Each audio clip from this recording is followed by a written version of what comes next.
이재명의 중국 대사를 만나서 굴욕적인 태도를 보였고 그 중국 대사가 보란 듯이 우리나라 대통령뿐만 아니라 우리나라 전체에 대해서 모욕적인 언사를 한 것과 관련해서 국민의 분노가 폭발하고 있습니다. 자, 이것과 관련해서 지금 전국 6천여 대학 교수들의 모임인 정교묘 이 정교묘 사회 정의를 바라는 중국 교수 모임에서도 자, 이재명에 관해서 자, 이렇게 대중국 굴종 외교를 펼치고 있다고 아주 직격탄을 날렸습니다. 자, 정교모는 오늘 이재명 민주당 대표에게 짜장면이 목구멍으로 넘어가든가 라는 제목의 성명을 발표했습니다. 자, 거기 중국 대사가 베풀어줬던 만찬, 거기에 이 짜장면을 먹었을 텐데, 자, 그게 목으로 넘어가든가. 그렇게 우리를 비판하고 겨냥해서 가짜 뉴스까지 대동해가지고 이렇게 굴욕적인 태도를 보이는데 거기에 다소곳이 손을 모으고 앉아있던 이재명을 보면은 자, 이게 야당 대표가 맞나 싶은 정도입니다. 특히나 거기 있는 중국 대사는 중국에서는 우리로 치면 국장급을 보낸다고 합니다. 그런데 이재명은 의전서일 파일입니다. 야당 대표. 거기인데 거기 네네 고분고분 구신구신 이런 태도를 보면서 국민들이 분노가 폭발하고 있는 것입니다. 자, 이 정교모는 오늘 성명에서 이재명과 이 싱하이밍의 중국 대사의 만찬에서 싱 대사가 이렇게 말한 부분, 즉 현재 중국의 패배에 베팅하는 이들이 나중에 반드시 후회한다는 등의 도발적인 발언을 쏟아냈지만 이재명 대표가 현장에서 별다른 항의를 하지 않았다 이렇게 비판했습니다. 자, 정교모는 성명에서 만찬 회동에서 나온 두 사람이 보여준 일련의 행태는 도저히 정상적인 한 국가의 대사 또는 제1야당 대표의 그것이라고 하기 어려웠다 이렇게 말했습니다. 중국의 이런 태도는 이 나라가 여전히 일당 독재의 전체주의 국가이고 그리고 국제사회의 리더가 되기에는 한참 멀었음을 상기시켜 줄 뿐이다 이렇게 말했습니다. 자, 그러니까 지금 이 싱 대사는 뭐 시진핑에 대해서 칭송 찬양하는 발언도 했지만 그러나 이 나라는 국제사회 리더가 되기에는 여전히 멀었다 하는 겁니다. 그러니까 중국몽을 비유하면서도 자, 이렇게 앞으로 중국이 큰 나라 될 거고 미국을 능가하는 나라 될 것이다 이런 발언을 비쳤지만 한참 멀었다 아니다 라는 것을 분명히 밝혔습니다. 자, 이어서 제1야당 민주당의 대표라는 자가 대한민국 외교 안보 주권에 대해 상대가 가짜는 말을 늘어놓은 것을 15분이나 공손히 앉아서 듣고 있었다 이렇게 비판했습니다. 자, 이재명은 중국 인민의 대표가 아니라 대한민국 국민의 대표인데도 일고의 가치도 없는 중국 대사의 말을 들으면서 항의 한번 하기는커녕 당의 공식 유튜브를 통해서 전국에 생중계했다고 비판했습니다. 자, 싱 대사가 어떤 말을 하건 무시하면 그뿐이다. 이래리 반응할 이유가 없다 이렇게 말했습니다. 그러니까 뭐 무시하기는커녕 거기 추임새를 넣듯이 가만히 손을 모으고 앉아가지고 자, 이렇게 듣고 있는 이재명을 보면은 자, 이재명은 국내에서는 여당이나 또는 반대파들이 자기의 비판하는 소리 하면 바로 받아치고 공격하고 하는 것과는 너무나 대조적인 태도를 보였다는 겁니다. 이게 이재명의 이 친중 본색이 아닐까 하는 생각이 드는 겁니다. 자, 정교모는 또 이재명 대표에게 묻고 싶다 이렇게 말하면서 싱 대사의 오만 방자한 교시를 듣고도 그날 저녁에 짜장면은 목구멍으로 넘어가든가 이렇게 말했습니다. 왜 부끄러움은 국민의 몫이 돼야 하나 이렇게 말했습니다.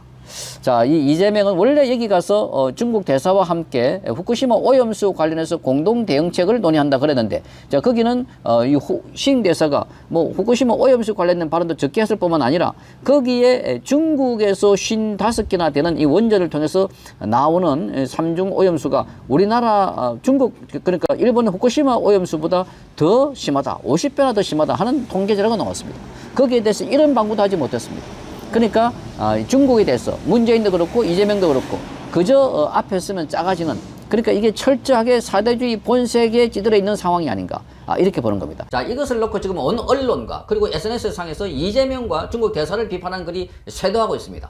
자, 도대체 어느 나라 사람이냐? 아직도 청나라 밑에서 슬슬 기던 조선을 생각하고 있나?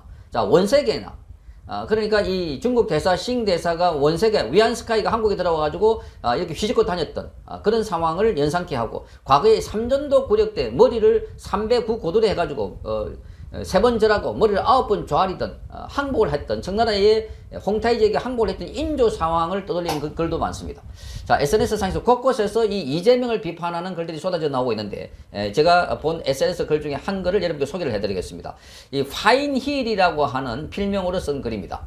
자, 대놈 총독에게 설설 긴 인간 말종 제2의 삼전도의 굴욕이다 하는 겁니다. 제2의 삼전도의 굴욕이다. 자, 이재명 더불어민주당 왕초가 구한말 원세계처럼 완전히 대한민국 총독 노릇을 하고 있는 싱하이밍 중국 대사의 관저로 찾아가서 고두하듯 자, 고개를 숙여서 인사하고 15분 동안 한국 대통령을 홍계하듯이 꾸짖는 오만불손한 싱하이밍의 말을 두 손을 깍지 끼우듯 얌전히 듣고 나왔다고 지적을 했습니다. 자, 머리털이 곤두서듯 분기탱천하지 않을 수 없다는 겁니다. 한마디로 조선의 인조가 1637년 청태종에게 삼전도에서 겪은 굴욕이 재현된 느낌이다. 이렇게 적었습니다. 자, 이시조선은 4대 존화의 시대였고 선비와 지도자는 용기와 결단을 상실하고 중국의 정신적 노예나 굴종의 역사로 일관했다고 적었습니다.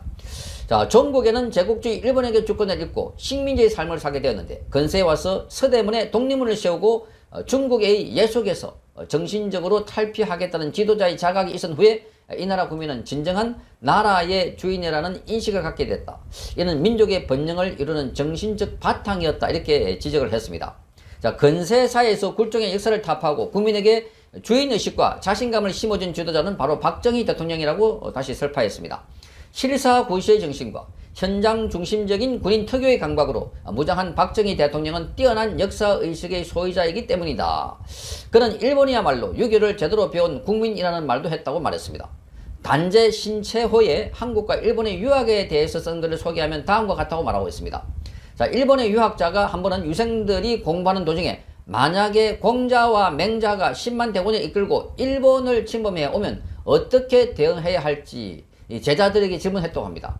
그러자 제자 중에 한 명이 선참 공맹하고 먼저 공자와 맹자의 목을 베고 그 다음 10만 병사 모두를 포로로 잡아야 합니다. 이렇게 적었다고 합니다. 이것이 선현의 올바른 가르침이라고 적었습니다.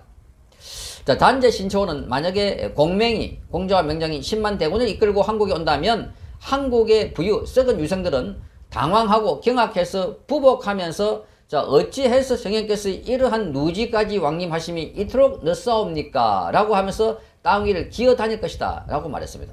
자, 그러면서 썩은 유생들을 통렬히 비난했다고 합니다. 자, 그러니까 우리나라를 쳐들어오는 공자 명자가 있다 쳐들어온다면은 이들에 대해서 자, 부복을 하면서 이들의 쩔쩔 낼 거라고 합니다. 그런데 일본은 먼저 공자 명자 목을 벤다는 겁니다. 자기 나라에 쳐들어오면은 그게 일본과 한국의 다른 점이다 이렇게 말하고 있습니다.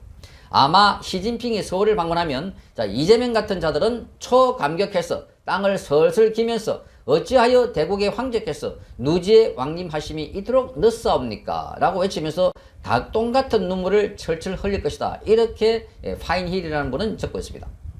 자, 중국몽을 꿈꾸면서 중국의 공산주의를 추정하는 세력에게서 비굴한 노예 근성과 그리고 21세기 4대 존화의 썩은 유성의 존재를 보게 된다는 겁니다.